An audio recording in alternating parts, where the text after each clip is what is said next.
और कराची के बाद हैदराबाद में भी डेंगू के मरीजों में इजाफा हो चुका है। सिविल अस्पताल हैदराबाद में हंगामी बुनियादों पर 2 आइसोलेशन वार्ड कायम कर दिए गए हैं, जहां पर रोजाना 8 से 10 मरीज सामने आ रहे हैं। हैदराबाद से हमारे नुमाइंदे राना हम्बल राजपूत सिविल अस्पताल हैदराबाद के MS के हमरा मौजूद हैं। तफसील से उनसे ही बात कर लेते हैं। राना, आगाह कीजिएगा, क्या कहना है सिविल अस्पताल हैदराबाद के MS का?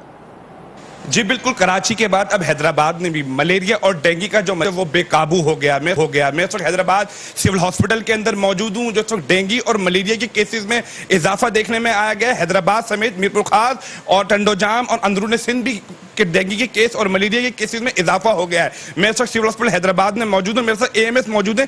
इनसे जानते हैं कि सिंध गवर्नमेंट की जानिब से क्या क्या एहतियाती तदबीर यहाँ पे की गई हैं और क्या क्या इंतजाम किए गए और किस तरह अब तक जो केसेज है वो कितने नोट किए गए, बताइएगा। अस्सलाम वालेकुम जनाब, मेरा नाम डॉक्टर खैर मोहम्मद है। यहाँ हमारे यहाँ डेंगू जैसे पूरे पाकिस्तान में डेंगू का मरीजों का इजाफा हो रहा है, तो यहाँ भी मरीज काफ़ी तादाद में उसका रेशो काफ़ी बढ़ चुका था।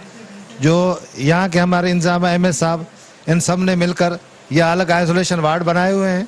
यहाँ हमारे मरीज की प्रॉपर आइसोलेशन। सर कितने केसेस में इजाफा हुआ, अब तक कितने मरीज हैं जो इलाज हैं? और ये बिल्कुल अभी यहाँ तक तकरीबन 15-16% तक इजाफा हो चुका था। तो अब जैसे हम पूरे पाकिस्तान में, हमारे सिंध में और हमारे इधर हॉस्पिटल में हमारे सबकी कोशिशों के बावजूद कोशिश जो की हैं उसमें थोड़े बहुत अभी कमी शुरू हो गई है डेंगू केसेस में, जो पहले 16% तक चली गई थी। अब कुछ पेशेंट हमारे यहाँ जैसे आप देख रहे हैं वार्ड में, ये 2 वार्ड हमने आइसोलेशन के बनाए हुए हैं, एक ये है एक उस तरफ है।